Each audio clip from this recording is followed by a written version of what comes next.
दोस्तों, आज हम आपके सामने लेकर आए हैं एक ऐसी कहानी जो सुनने और सोचने में ही आपको दहला देगी।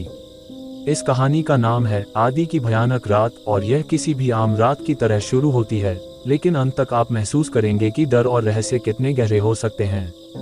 कहानी का मुख्य पात्र है आदित्य, एक साधारण लड़का जिसकी जिंदगी सामान्य लगती है। लेकिन उस रात, जो अब तक उसके जीवन की सबसे भयानक रात बन जाएगी, वह अपने दोस्तों के साथ एक ऐसी घटना में फंस जाता है जिसकी कल्पना करना भी मुश्किल है। हर आवाज, हर छाया, हर अचानक होने वाली चीज उसे और उसके दोस्तों को और करीब लाती है उस डर की दुनिया से जिसमें वे खुद को खोते हुए पाते हैं। इस कहानी में हम धीरे धीरे उस रात के घटनाक्रम में प्रवेश करेंगे। आप महसूस करेंगे हर कदम की सच्चाई, हर डरावनी चीज की मौजूदगी और हर रहस्य जो आदित्य और उसके दोस्तों के सामने आता है। कहानी में सस्पेंस इतना घना होगा कि आप खुद को महसूस करेंगे कि आप भी उसी रात में हैं, उसी अंधेरी जगह पर। अगर आपको यह कहानी पसंद आए तो वीडियो को लाइक और सब्सक्राइब करना मत भूलिए। और सबसे खास बात, अगर आप चाहते हैं कि अगली कहानी में आपका नाम लिया जाए तो नीचे कमेंट जरूर करें। आपकी प्रतिक्रियाएं ही हमें नई कहानियां लाने के लिए प्रेरित करती हैं। तो दोस्तों, बिना देर किए चलिए शुरू करते हैं। आदि की भयानक रात, एक ऐसी रात जो आदित्य के लिए जिंदगी की सबसे डरावनी और रहस्यमय रात बन जाएगी। रात का अंधेरा गांव के ऊपर फैल चुका था। ठंडी हवाएं पेड़ों के बीच से आती हुई हॉस्टल की पुरानी इमारत तक पहुंच रही थीं। हॉस्टल वर्षों पुराना था, लकड़ी की छतें चिल्ला रही थीं और खिड़कियों की कांच में दरारें थीं। आदि ने अपने दोस्तों के साथ वहां कदम रखा। उसके चेहरे पर उत्सुकता और डर दोनों झलक रहे थे। वह अपने दोस्तों को देखकर मुस्कुराया, लेकिन उसके अंदर कुछ अजीब सा खौफ था। जैसे ही वे हॉस्टल के गेट के पास पहुंचे, हवा में एक अजीब सी गंध थी, मिट्टी, पुरानी दवाइयां और कहीं से आने वाली जंग लगी लोहे की खुशबू। आदि ने अपने दोस्तों से कहा, सुनो, मुझे लगता है ये जगह कुछ बोल रही है, हमें सावधान रहना होगा। दोस्तों ने हल्की हंसी के साथ उसे शांत करने की कोशिश की, लेकिन अंदर सबको पता था कि यह सिर्फ एक सामान्य डर नहीं है। आदि ने हॉस्टल के भीतर कदम रखा। फर्श चरमराहट कर रहा था और हर कदम के साथ पुराने पंखों की आवाजें सुनाई दे रही थीं। दीवारों पर पुराने पोस्टर्स और छायाएं जैसे हिल रही थीं। आदि ने महसूस किया कि किसी ने हॉस्टल को छोड़ते हुए वहां सिर्फ उसकी उपस्थिति के लिए कुछ चीजें छोड़ी हैं, टूटी हुई घड़ियां, फटे हुए बिस्तर और पुरानी किताबें जिनकी पन्नियां हवा में उड़ा रही थीं। देखो, आदि ने कहा, जैसे ये जगह हमें देख रही हो, जैसे हर कोना हमारी हर हरकत पर नजर रख रहा हो। तभी उसने देखा कि एक पुरानी घंटी अपनी जगह से हिली और कमरे की खिड़की से अजीब रोशनी झलक रही थी। उसका दिल तेजी से धड़कने लगा, लेकिन वह अपने डर को दोस्तों के सामने छुपा रहा था। जैसे ही वे हॉस्टल के मुख्य हॉल में पहुंचे, आदि ने महसूस किया कि वहां हवा का बहाव बदल गया था। हल्की ठंडी हवा उसकी गर्दन पर आकर रुक रही थी और दूर से कहीं से कदमों की आवाजें आ रही थीं। ये आवाजें हमारी नहीं हैं, आदि ने फुसफुसाते हुए कहा। कहीं ना कहीं कोई या कुछ यहाँ है जो हमें देख रहा है। रात गहरी होती गई और हॉस्टल के अंधेरे ने उनके चारों ओर घेर लिया। आदि ने अपने दोस्तों को चेतावनी देते हुए कहा कि हमें हर कोने की जांच करनी होगी, क्योंकि यह हॉस्टल केवल एक इमारत नहीं, बल्कि एक जिंदा डरावनी शक्ति की तरह है। हर दीवार, हर खिड़की, हर अंधेरा कोना उनके अंदर डर की लहर पैदा कर रहा था। हॉस्टल के मुख्य हॉल में कदम रखते ही आदि ने महसूस किया कि जगह का तापमान अचानक गिर गया है। ठंडी हवा उनके चारों ओर मंडराने लगी, जैसे किसी अदृश्य हाथ ने कमरे को जकड़ लिया हो। दीवारों पर लटकी हुई पुराने पोस्टर्स और पेंटिंग्स अजीब तरह से चमकने लगी थीं और उनके चेहरे जैसे बदल रहे थे। आदि ने अपने दोस्तों की ओर देखा और सबकी आंखों में डर साफ दिखाई दे रहा था। शांत रहो, कुछ नहीं होगा, उसने खुद को समझाते हुए कहा, लेकिन उसकी आवाज में हिचकिचाहट थी। उसके कदम धीरे धीरे फर्श की चरमराती आवाज के साथ गूंज रहे थे। हर कदम के साथ पुरानी दीवारों से खड़खड़ाने की आवाजें आ रही थीं, मानो कोई उन्हें चेतावनी दे रहा हो। आदि ने हॉल के बीच में खड़े होकर चारों तरफ देखा। वहां एक पुराना सोफा था जिसके ऊपर धूल और मकड़ियों के जाले थे। अचानक सोफे से एक आवाज आई, एक धीमी, गहरी सिसकी जैसी, जो हवा में गूंज रही थी। आदि के दिल की धड़कन तेज हो गई। उसने धीरे से कहा, यहाँ कुछ है, कुछ ऐसा जो हमें देख रहा है। तभी उन्होंने देखा कि हॉल के एक कोने में दरवाजा धीरे धीरे खुल रहा था। कोई या कुछ बिना आवाज के अंदर आ रहा था। आदि ने अपने दोस्तों की ओर इशारा किया, देखो वो दरवाजा खुद खुल रहा है, हमें वहां जाना होगा। लेकिन उसके अंदर एक डर था जो उसे रोक रहा था। जैसे ही वे दरवाजे के पास पहुंचे, हवा और भी ठंडी हो गई। दीवारों पर लगे पुराने झूमर झिलमिलाने लगे और उनके ऊपर की छत से कोई अजीब सी छाया नीचे की ओर बढ़ती दिखाई दी। आदि ने महसूस किया कि यह कोई सामान्य छाया नहीं है, यह उनके चारों ओर मंडरा रही थी, उनके हर कदम का इंतजार कर रही थी। दरवाजे के अंदर घुसते ही उन्होंने देखा कि एक लंबा धुंधला रास्ता है जो हॉस्टल के तहखाने की ओर जाता है। वहां कुछ फर्श पर पुराने पुराने खेल और टूटी हुई किताबें बिखरी थीं। हर चीज पर धूल की परत थी और किसी ने महीनों तक उसे नहीं छुआ था। आदि ने धीरे से कहा, हमें तहखाने में जाकर पता करना होगा कि असली डर कहाँ छुपा है। जैसे ही वे तहखाने की ओर बढ़े, उनकी आंखों के सामने दीवारों पर अजीब चित्र उभरने लगे। कुछ चित्र तो उनकी अपनी यादों से जुड़े हुए लग रहे थे, मानो कोई उनकी जिंदगी का अतीत वहां दिखा रहा हो।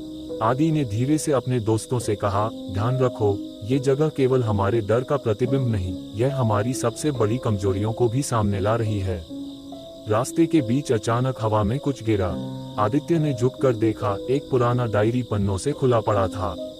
पन्नों पर लिखी चीजें उनका नाम, उनके दोस्तों के नाम और उनके अतीत की डरावनी घटनाएं दिखा रही थीं। आदि का हृदय तेजी से धड़कने लगा। वह धीरे से बोला, यहाँ कोई है जो हमारी हर हरकत जानता है। हमारे डर के बिना ये जगह नहीं है। हॉल के अंधेरे में धीमी धीमी आवाजें, सिसकियां और कुछ अस्पष्ट कदम उनके चारों ओर फैलने लगे।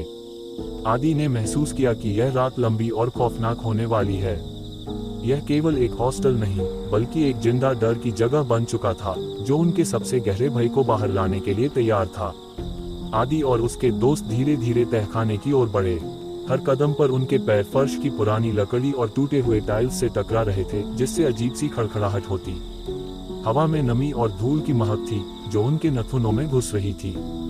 आदित्य की आंखों में डर साफ झलक रहा था, लेकिन उसने खुद को संभाला और दोस्तों की तरफ इशारा किया, चलो आगे देखते हैं, क्या असली डर यहाँ है। जैसे ही वे तहखाने में उतरे, उन्होंने देखा कि चारों ओर दीवारों पर पुराने चित्र और कागज टांगे हुए हैं। उनमें से कुछ चित्र अजीब तरीके से जीवंत प्रतीत हो रहे थे। जैसे ही आदि ने नजदीक जाकर देखा, उसने महसूस किया कि चित्रों में कुछ परछाइयां उसके और उसके दोस्तों की तरह हिल रही थीं। वह धीमी आवाज में बोला, ये हमारी परछाइयां हैं और ये खुद ही चल रही हैं। तभी उन्होंने तहखाने के एक कोने में एक पुराना वुडन बॉक्स देखा। आदित्य ने धीरे से उसे खोला। उसके अंदर पुराने उपकरण, टूटी हुई घड़ियां और एक पुरानी धूल भरी घड़ी थी। घड़ी की सुई अजीब तरह से घूम रही थी और जैसे ही वे उसे देख रहे थे, कमरे में एक ठंडी हवा का झोंका आया। घड़ी की टिक टिक की आवाज उनके कानों में गूंजने लगी और हर टिक के साथ दीवारों से कोई सिसकियों की आवाज सुनाई देने लगी। आदि ने अपने दोस्तों से कहा, हमें ध्यान रखना होगा, ये जगह केवल हमारी आंखों के सामने कुछ नहीं दिखा रही, ये हमारी सोच को भी बदल रही है। कोई या कुछ हमारे डर को महसूस कर रहा है। तहखाने के बीचों बीच उन्होंने देखा कि फर्श पर पुराने फुटप्रिंट्स बने हुए हैं। वे फुटप्रिंट्स अचानक रोशनी में चमकने लगे और आदित्य ने धीरे से कहा, ये फुटप्रिंट्स, ये हमारे कदमों के नहीं हैं। ये हमें दिखा रहे हैं कि हमें कहाँ जाना है और कहाँ नहीं। जैसे ही वे फुटप्रिंट्स का पीछा करने लगे, एक हल्की सी रोशनी सामने से आ रही थी। रोशनी धीरे धीरे बढ़ रही थी, लेकिन उसके बीच एक धुंधली परछाई भी दिखाई दे रही थी। परछाई की आंखें लाल चमक रही थीं और उसकी हर चाल बिल्कुल इंसानों की तरह नहीं थी। आदि ने अपने दोस्तों से कहा, तैयार रहो, ये जगह हमें केवल डराने के लिए नहीं, हमें परखने के लिए भी है। आदि ने महसूस किया कि तहखाने में समय जैसे रुक गया है। बाहर की घड़ी और समय की कोई मान्यता यहाँ काम नहीं कर रही थी।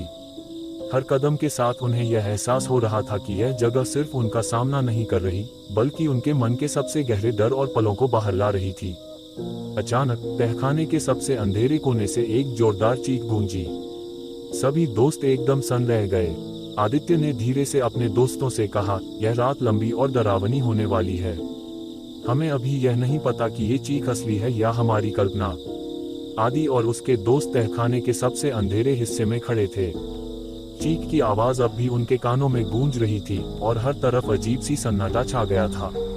आदित्य ने अपने हाथों से रोशनी की किरण फैलाई, लेकिन धुंध और शैडोज के कारण कुछ भी साफ दिखाई नहीं दे रहा था। तभी उन्होंने देखा कि कमरे की दीवारों पर अचानक से खुरदरी लिखावट उभर रही है। आदित्य ने धीरे से पढ़ना शुरू किया, जो यहाँ आया उसे अपनी आंखों पर भरोसा नहीं करना चाहिए। वह शब्द उनके दिमाग में घुस गए। जैसे ही आदित्य ने शब्दों को पढ़ा, फर्श से अजीब आवाज आने लगी। उसकी धड़कनें बढ़ गईं। जैसे ही उन्होंने आगे बढ़ने की कोशिश की, आदित्य ने महसूस किया कि उनके चारों ओर शैडोज हिल रही थीं। वे शैडोज मानो किसी जीवित चीज की तरह उनकी ओर बढ़ रही थीं। अचानक हवा में अजीब सी सर्दी फैल गई और उनके सांसों के साथ धुंध के छोटे छोटे टुकड़े उड़ने लगे। आदि ने अपने दोस्तों से कहा, हमें स्प्लिट नहीं होना चाहिए। ये जगह हमारे डर को अलग अलग कर सकती है। लेकिन जैसे ही वे आगे बढ़े, एक शैडो अचानक से उनके सामने आई। उसका रूप इंसान जैसा था, लेकिन चेहरे के फीचर्स डिस्टॉर्टेड और डरावने थे। उसके लाल चमकते हुए आंखों ने आदित्य की आत्मा तक हिला दिया। आदि ने महसूस किया कि यह शैडो केवल दिखावा नहीं कर रही, बल्कि उनके मन के सबसे गहरे भय को महसूस कर रही थी। उन्होंने धीरे से कहा, हमें यह समझना होगा कि डर केवल देखने में नहीं, महसूस करने में है। तभी तहखाने की पुरानी घड़ी की घड़ी अचानक तेजी से चलने लगी। टिक टिक की आवाज इतनी तेज थी कि उनका ध्यान पूरी तरह से घड़ी की ओर चला गया। और जैसे ही उन्होंने घड़ी को देखा, शैडोज ने धीरे धीरे उनके चारों ओर घेरेबंदी शुरू कर दी। आदि ने गहरी सांस ली और कहा, अगर हम बाहर निकलना चाहते हैं तो हमें अपनी हिम्मत और समझदारी से काम लेना होगा। डर को सिर्फ महसूस करना ही नहीं, उसका सामना भी करना होगा। जैसे ही वे आगे बढ़े, एक सडन ठंडी हवा का झोंका आया और तहखाने की दीवारों पर किसी की सिलुएट चमकने लगी। सिलुएट बिल्कुल रियल थी, लेकिन उसका कोई फेस नहीं था। आदित्य ने अपने दोस्तों की तरफ देखा और धीरे से कहा, ये रात हमें सिर्फ डराने के लिए नहीं, हमें बदलने के लिए भी है। तहखाने की ठंडी हवा ने आदित्य और उसके दोस्तों के चेहरे चिढ़ाए और शैडोज अब उनके चारों ओर और भी घनी हो गईं। हर कदम पर उन्हें ऐसा महसूस हो रहा था कि कोई उनकी सांसों पर हाथ रख रहा है। आदि ने अपने हाथ में फ्लैशलाइट पकड़ी और धीरे धीरे आगे बढ़ा। उसका दिल धड़क रहा था, लेकिन वह जानता था कि डर के आगे पीछे हटने का कोई मतलब नहीं। तहखाने की दीवारों से अजीब सी आवाजें आ रही थीं, कभी किसी की रोने की आवाज, कभी किसी की हंसी। तभी अचानक फ्लो पर एक पुराना जर्नल पड़ा दिखा। आदित्य ने उसे उठाया और खोलते ही उसके पन्नों से एक अजीब गंध फैल गई। जर्नल में लिखा था कि तहखाना सालों पहले एक भयानक घटना का गवाह रहा था। वहां एक मरीज था जिसकी आत्मा को कभी शांति नहीं मिली और उसकी चीखें अब भी इस जगह में गूंजती हैं। जैसे ही आदित्य ने पन्ने पढ़े, शैडोज ने अचानक उनके चारों ओर एक सर्कल बना लिया। उनके दोस्त कांप रहे थे और आदित्य ने महसूस किया कि अब सिर्फ उनकी हिम्मत ही उन्हें बचा सकती है। एक सडन साउंड आया, तहखाने की पुरानी लिफ्ट खुली और अंदर से किसी के कदम की आवाज आने लगी। आदित्य ने धीरे से कहा, ये वही रात है जिसकी हमें पहले से खबर नहीं थी और अब हम इसके बीच में हैं। शहर की रोशनी से दूर यह जगह अब पूरी तरह से अपने भूतिया रूप में बदल चुकी थी। रेड लाइट्स फ्लिकर कर रही थीं और शैडोज ने धीरे धीरे उनके सामने एक डिस्टॉर्टेड शेप बना ली। वो शेप किसी इंसान जैसा था, लेकिन उसके हाथ अनयूजुअली लंबे और चेहरे पर कोई फीचर नहीं था।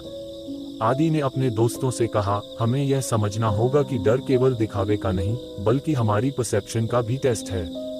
अगर हम डर से भागेंगे तो यही शैडोज हमें हमेशा के लिए घेर लेंगी। जैसे ही उन्होंने करज दिखाया, शैडोज ने पीछे हटना शुरू किया, लेकिन वह अभी भी पूरी तरह से गायब नहीं हुई थी।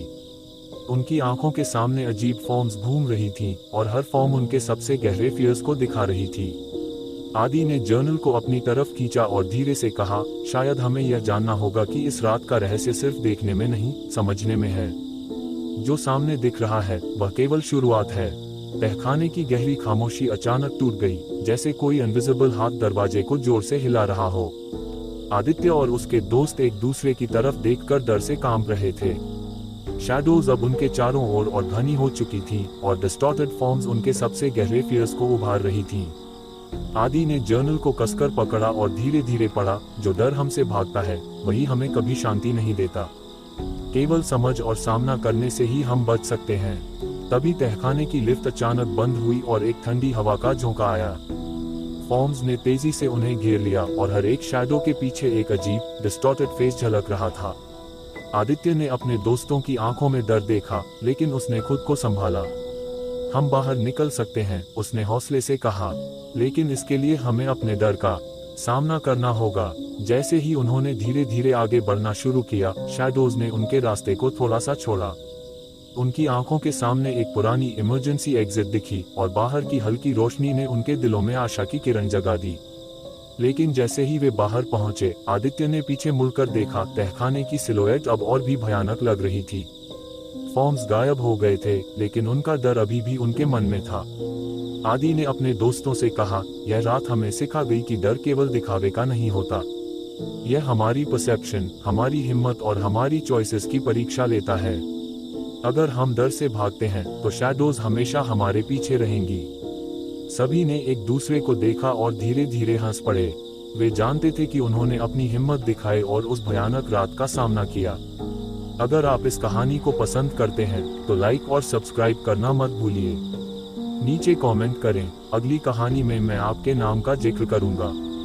याद रखिए, डर को महसूस करना और उसका सामना करना ही असली बहादुरी है।